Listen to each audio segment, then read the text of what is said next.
श्री सीतापतये नमः। श्री वाल्मीकि महामुनि कृत शतकोटि रामचरित अंतर्गत आनंद रामायण मनोहर कांड प्रथम सर्ग। श्री लघु रामायण मंगलाचरण। विष्णुदास ने कहा, हे गुरु, मैं आपसे ये पूछना चाहता हूँ कि वेद वाक्यों का सारांश लेकर संक्षेप में नारद जी ने महर्षि वाल्मीकि से कौन सी रामायण कही थी, उसी सार वस्तु को श्लोक रूप में बनाकर वाल्मीकि ने आपको सुनाया था, वह हमसे भी कहिए। श्री रामदास ने कहा, हे वत्स, तुमने अच्छा प्रश्न किया है। अब सावधान होकर सुनो। तुमने जो प्रश्न किया है उसका उत्तर तुम्हें आगे कह रहा हूँ।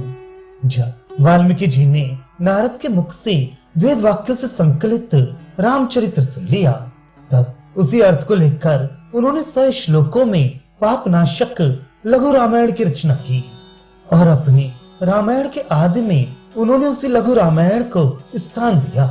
वही 100 श्लोकों वाला लघु रामायण आज मैं तुम्हारे आगे कह रहा हूँ। कविता रूपणी शाखा पर बैठकर मीठे मीठे अक्षरों में राम नाम का गान करने वाले वाल्मीकि रूपी कोकिल की मैं वंदना करता हूँ। कविता रूपी वन में विहार करने वाले तथा मुनियों में सिंह सदृश वाल्मीकि की राम कथा रूपणी गर्जना को सुनकर संसार में कौन ऐसा प्राणी है जो उत्तम गति को प्राप्त न होता हो? कोई नहीं। जो निरंतर रामचरित रूपी अमृत सागर का पान करते हुए भी कभी तृप्त नहीं होने आती, ऐसे कलमश रहित श्री वाल्मीकि मुनि को मैं प्रणाम करता हूँ।